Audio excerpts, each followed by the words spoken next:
While a new villain, a compelling storyline, and a long-awaited revelation perfectly set up the show's final season.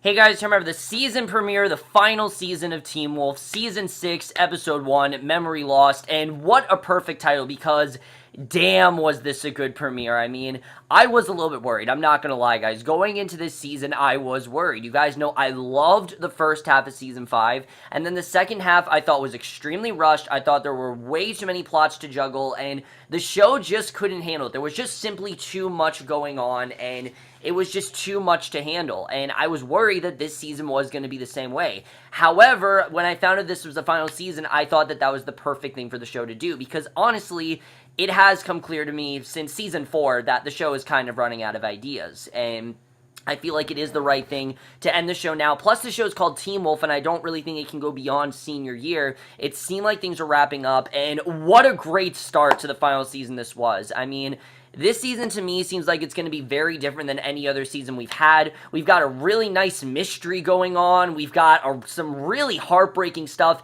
And like I said, one big revelation that I'm sure we've all been waiting for. But let's just get into this episode because there is a lot to talk about. And already, I'm loving this season. And I definitely do want to get right into it. So we start off on kind of an interesting note. We actually start off with Liam and Hayden. They're on the most recent. I forgot how adorable these two really are. Like, I really do love these two as a couple, as you guys know, and I don't know why Hayden's not a main character this season, and Melissa McCall is. It just feels kind of strange. She feels like she should be a main character, but they're on the most recent date on what's apparently a string of horrible dates. This one doesn't appear to be their worst. It seems like things are going okay with them. They see this thing in the sky, at least until this car comes rolling past them. There's like a shattered windshield, there's a scared kid in the back seat, and the promise of a new evil lurking in Beacon Hills. So we don't really know what's going on there, but we see this like cowboy or something on a horse. We don't really know what that's all about. I like that the Dread Doctors are not really a part of this because, yeah, they didn't really know how to handle the Dread Doctors, so I'm glad they're kind of pushed to the wayside here. And while Liam and Hayden work on getting the kid whose parents were taken to safety, Stiles and Scott are doing their best to help the police across town, and this is the perfect way of setting up the final season with Stiles and Scott. Just this one scene in general shows why the show needs to end and shows that this is the end. We see this is kind of like their last heroic act, crashing a van full of stolen helium. Scott is convinced that, we see Stilinski. Stilinski doesn't really appreciate their help. He's saying, look, this is more our job, if this is a missing kid, we don't really need you. And Scott's starting to think that maybe because they're going off to college and the fact that they're graduating, that maybe Beacon Hills just doesn't really need them anymore. Maybe they're starting to not need them as much, and we know that that's definitely not true, but you definitely get the sense that things are wrapping up, and I think that perfectly sets up that this is going to be the final season, that this is going to be, the final go-around. I think it very well sets up the relationship between Scott and Stiles that we really didn't see a lot last season. Last season, as we know, they were pitted against each other throughout a lot of the season, and I like that we have this dynamic back between those two. That's something we started out with, and just seeing this felt like we've come full circle with the show, and they did a really great job with that. So, Beacon Hills does in fact need Scott. We see Scott just use his claws to get inside Alex's head and find out what happened to his parents because he doesn't know what happened to him. And once inside Alex's head, Scott gets his first look at the Ghost Riders, who, these are really cool villains. I love these villains so far. And they're so much more interesting than the Dread Doctors. Like, the Dread Doctors were kind of compelling, but it just was very half-assed after a while, and they just didn't work. This seems like something that can actually work really, really well. They're these creepy guys on horseback who took Alex's parents. However, as soon as Scott leaves Alex's mind, he can't remember everything he saw. The only thing that's certain at this point is that the Ghost Riders will be back for Alex. So it seems that once the Ghost Riders get in your head, you start to forget things, and that's something that Alex is starting to forget, so I thought that was a really great way of saying this up. And the Ghost Riders in general are just so creepy. Like, we don't even see their faces. We don't really know what's going on there, but that just was a very creepy way to do a villain. Not really something they've done before, and I really do like that. So with that in mind, Alex asked to be locked up in an actual jail cell because he doesn't know what he did. He doesn't even know if he's responsible for what happened, while Scott gets the pack together to try to find answers. Malia seems to think that Alex's parents are dead, that's simply what happened, that they died in a car car crash, and Lydia claims that she would know if that were the case. More importantly, Scott's not convinced that this case is even supernatural. It's been 3 months since anything happened in Beacon Hills, and it has Stiles going a little crazy, we see. And I thought it was interesting to see that maybe this might not be a supernatural case. It might just be a missing person situation, which that's something that the show hasn't really delved into. It's always been some sort of a creature, and this might be a little bit different. We see Stiles is going a little bit crazy. Stiles is claiming that everything is supernatural lately. Just something is messing with his mind. You definitely can tell. And we don't really know what that's all about, but it's a very good way of setting up what ends up happening at the end of this episode. We see he might be right on this one once Scott realized that whatever bullet was used in this case has a capability to blow out an entire windshield and leave behind a blue residue. He agrees to look into with Stiles if he can get past Miss Martin, and after missing 38 classes last year, as we found out, and that's kind of cool the way they showed that he actually missed 38 classes. Something the show didn't really touch upon is the fact these kids should be in school, but she's doing everything she can to make sure that Scott graduates, and that means the sworn protector of Beacon Hills is going to have to wait until 3:30 to check out Alex's house. Kind of a funny scene there, and Scott's not the only person into learning. We see Hayden and Corey are both staying in attention in class thanks to new teacher Mr. Douglas, who they find very attractive. But there's one thing that overshadows his eyes, the fact that cell phones aren't able to geolocate, something that Mason picks up on. Thankfully, he has a compass, so after Corey swipes it, Mason and Liam decide to follow it, and it leads them straight to Alex's house, where Scott and Stiles are currently snooping around. The place looks abandoned except for Alex's room, which looks perfectly put together and lived in, except for the fact that all of his photos only feature him, and that definitely was very interesting to see. That definitely something is going on there, and this again is just a very subtle way they set up for the final revelation. And then we see Stiles. He stays behind after Scott leaves the room to check out the photos, but that leaves him vulnerable. When the Ghost Rider shows up, Stiles is the only one there to see him, which is very interesting. We see the good news that the Ghost Rider is a terrible shot and somehow managed to miss Stiles multiple times from close range. I don't know why the Ghost Rider is so bad, but clearly they're really bad. And the bad news is that Stiles saw him, and we'll get into why that's such a big deal a little bit later, but as soon as the Rider leaves, Alex's room is erased, and that was just so creepy, seeing that his room was just completely gone. How freaky was that? Knowing that this kid, just all of a sudden was gone completely. It was just so creepy to find out, and it definitely gives us a sense of what's really going on. But back at the school, Lydia and Stiles realize what's happening. When Lydia starts quoting the song Riders on the Storm, she starts to make the connection. We see the Ghost Riders come with the Wild Hunt, and they take people, and that's basically what's happening, that they're taking people. We don't really know why, but Stiles takes its information directly to Scott, who's leaving lacrosse practice, which no one really told Stiles about. And you know that there's definitely something going on here, and they did do a really good job of having Stiles be in other scenes before this, because this episode was very Stiles-centric, and there definitely was a reason why. You didn't really know what it was, but there definitely obviously was a reason why this episode was so Stiles-centric. As well, like a scene with Malia where she's trying to take pictures and he keeps getting in them, just humorous scenes like that, or just having Stiles say some really funny lines, or having Stiles, do his detective work and things like that. Just all the best aspects of Stiles was in this episode, and it definitely makes sense why they did that when we get to what the twist is. Definitely, I think they set that up very well here. But we see that, there's a lacrosse practice that no one really told Stiles about, so that obviously he's very confused about. But the weirdest part is that someone is wearing Stiles' jersey, so we know that there's definitely something going on. We don't know what it is, but we know that definitely Stiles is connected to this somehow. We don't know what capacity, but definitely something's going on there. So Scott and Stiles then realize that Alex must be next. That's why he's getting erased, and by the time they get to the police station, he's already been erased. Furthermore, no one even remembers him coming in. So who's next? We don't know what's really going on there. We don't know why obviously we do know. We know he's been taken, but I thought it was a very compelling narrative, knowing that he just disappeared, and the way they set that up, too, with him disappearing from the jail cell, Stilinski forgetting, Stilinski trying to figure out where he was, Clark not knowing where he was, and then them all forgetting was just really weird to see, and again, it's an aspect of the show that they really haven't seen before, and it sounds silly, but it works really, really well. It's a very compelling narrative, and there's a lot that can go with this. We see Scott and Stiles and think Liam and Hayden must be next because they're seeing some sort of vision. They don't really know what's going on, but they head back to the school where Liam, Hayden, and Mason have just discovered a dead body in the boiler room. And here's where things really start to go south because things get really bad from here. We don't know who this dead body is or what's really going on, but something is going on with Liam, Hayden, and Mason. Definitely. We don't know what that's all about, but definitely something's going on there.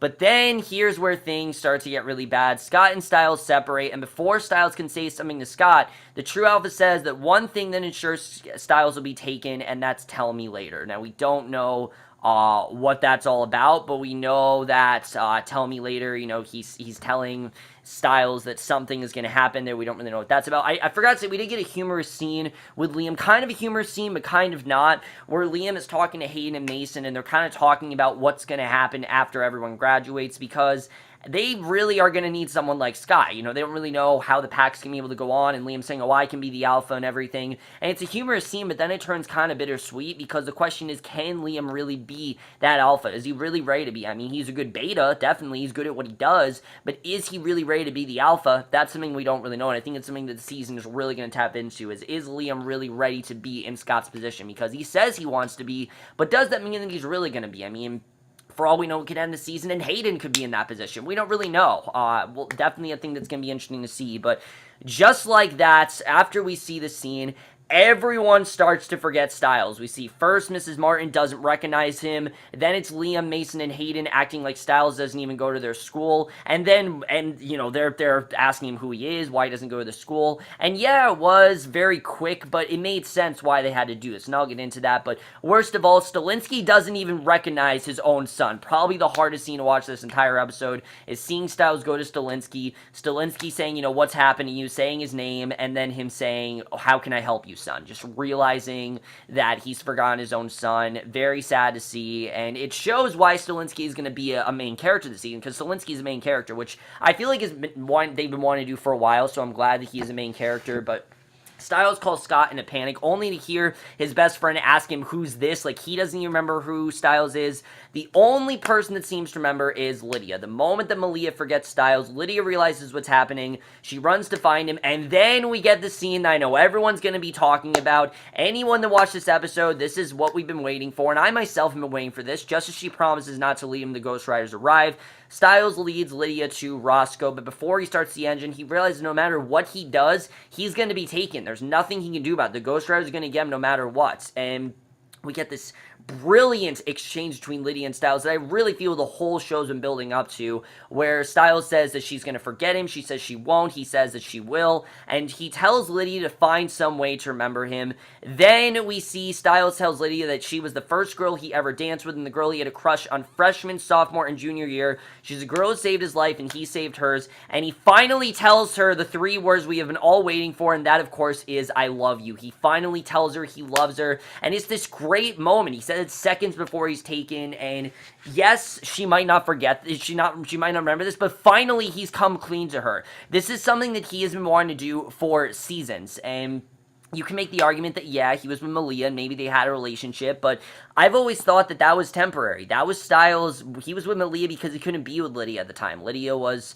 in that relationship, with, what the hell is his name now? I can't think of his name. Parrish. She was with Parrish at the time. She had that whole thing going on with him. He could not be with Lydia, but now that he's getting taken, he will do whatever he can to make Lydia know that she's the girl that he wants to be with. And it's just this great scene of catharsis. It's something that we have been waiting for all season long, and it's just this brilliant moment. I love the way that was done, and Dylan O'Brien absolutely killing that scene. And Holland Roden in this next scene was absolutely fantastic, where she shows up the next day at school, and she's very confused, because you can tell that she's forgotten Stiles, and she feels like she was supposed to do something, but she can't remember what it was. And that definitely makes us think that Lydia probably is going to be the next one. The fact that she's forgetting things already makes me think that. And Malia goes to her. Everything seems okay, but you know that they're still out there. You know that they've now taken Stiles. Everyone's forgotten Stiles. And that is the way the episode ends. Incredible stuff overall. What a way to start the season. Let's just get into this episode and where I think this final season really is going to take us. So, yes, this was kind of a rush premiere with Stiles, but I have to say that it was very well done. And the show really had no choice but to do something like this. As we know, Dylan O'Brien, ever since that injury in the Maze Runner, he's gotten pretty badly hurt. And if he shoots, then they need to find a way to work around it. I mean, Stiles is the second main character of the show. They can't just kill him off. I mean, people would stop watching if they did that. I know people who only watch, and hell, 90% of the people who watch the show probably just watch it for Dylan O'Brien. I mean, even if the show is shit, they'll still watch it for him.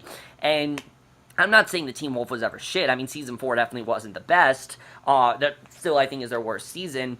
But this season, I understand why they had to write out Stiles. Now, he's definitely going to be back. We see him in the next episode. He's going to be in some sort of, like, fantasy thing where Deaton is for some reason. I don't know why Dr. Deaton is there, but he's there. I don't know why. I think it's going to be interesting to see really where Stiles has been taken to and what the overall mission of the Ghost Riders is. We don't really know why they're taking these people, what their whole motive is. We don't really know what that's all about. And the fact that we can't see them, again, just adds this really ominous, menacing presence to them that I think we really haven't seen in the show before, and I really do like that. It's this very subtle detail that shouldn't be that big of a deal, but really does add to their overall, threat. It really just makes them a lot more threatening, and I think that was something that they did really well here.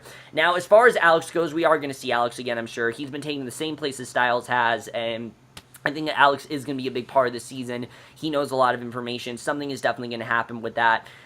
But as far as Stiles goes, how long is it going to take everyone to remember Stiles? I don't really know, honestly. We now know that everyone's pretty much forgotten Stiles.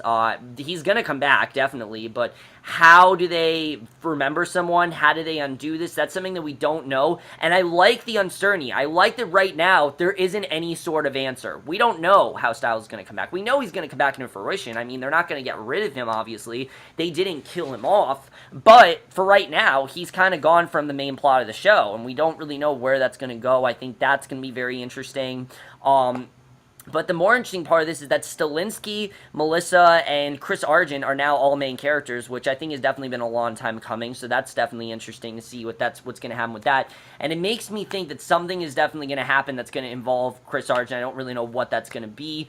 We know Peter's coming back as well, so they're really trying to do all they can to get everyone back this season. I mean, obviously they can't get back Allison because she died, but not the actress, of course. Crystal Reed didn't die. I'm talking about Allison. The character died. They can't get her back, obviously, but they're getting back all the fan favorites. They're getting back everyone they can, and I'm glad to see that. I like that they're trying to get everyone back on the show. I've always really loved this cast, so it's great to see that happen. I can't believe this is a final season. I really can't. But the other big question is really Liam, as we know. Liam feels like he's ready to be the new alpha, and we don't really know what's going on there. Someone is definitely following Liam, Hayden, and Mason. We don't know what's up with that, but there's a scene in the promo where something freaky is going on with Mason, and if that has to do with him being the Beast, I feel like it is an after effect, definitely. I mean, it's not gone. It still happened, and Theo's coming back in the show. We don't know.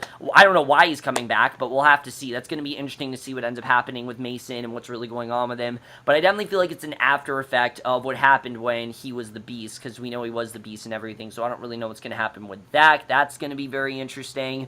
Scott is convinced that the pact isn't really needed as much, and you definitely do get that sense, but obviously, the Ghost Riders are out there. They're going to need the pact, but the difference is that these are not monsters. These are ghosts, and it's different than what we've seen in the show so far. It's this new Hitchcockian type aspect of the show that they really haven't tapped into before, and I really am liking this concept overall of them taking someone and forgetting all their memories as if they never existed. It's just really creepy to think about, especially someone like Stiles, who we've been with since the beginning, and now he's just gone. It feels so weird that suddenly they're not going to talk about him. There's not going to be any scenes between Scott and Stiles. There's not going to be anything like that, and that's going to be really sad to see. But also the fact that he told Lydia that he loves her, and when's that going to get back into fruition? When is she going to remember this? I mean, does she remember? I don't know if she does. I don't know if there's a part of her that's going to remember, but I definitely am getting the sense that Lydia is heavily connected to this in some way, and I don't know how, but there's definitely something going on with her that we'll have to see. I think that definitely is going to be very interesting. A lot of people are suspecting that something is off about the new teacher, and yeah, he definitely seems a bit too nice. He seems a bit too clean cut, and he just seems like overall too nice of a guy. And if anyone's too nice of a guy and they're a new character, teacher. You never can not suspect them. I definitely suspect that there's something up with this teacher.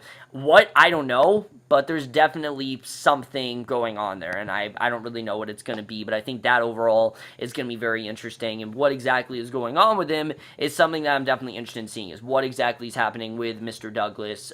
We don't really know. The Dread Doctors, I don't know if they're still out there. They kind of made it seem like the Dread Doctors are still out there this season. I would prefer it if the Dread Doctors are not connected to this season, mainly because of the fact I don't really think they know how to deal with them. It seemed like they set up the Dread Doctors and Theo as our main threat last season, and then suddenly the Beast became a thing, and that completely crumbled most of last season. That was my problem with last season, that it felt like my biggest problem is that it just felt like two very distinctively different things. It felt like they went into it wanting to be psychological, and they just made a hodgepodge of different things. And I'm hoping this season they really do keep it as one condensed thing, because they have a lot going for them as plot. There's so much you can do with it, and I really think that they should not waste any opportunities, because there's so much they can do with this. There's so many directions that I could see them going with this, and I can't wait to see really what's going to happen there. Overall, guys, absolutely love this premiere. I'm not sad to see the show go. I'm definitely not sad, because I think it definitely does need to end. But just like the Vampire Diaries, it is definitely kind of crazy that the show is ending, definitely. But we do have, I think, 19 more episodes left. There are 20 episodes this season, but that's my review. Hope you guys enjoyed. Let me know what you guys saw this episode. Loved your thoughts on it. Are you looking forward to this final season? And we'll see you guys in my next one, which will be for the series premiere, the new MTV show Sweet Vicious, which I know pretty much nothing about, so I'm going into kind of blind, but it's an MTV show. I want to check it out. I'm hearing really good things about it, and we'll see you guys for that. Okay, bye.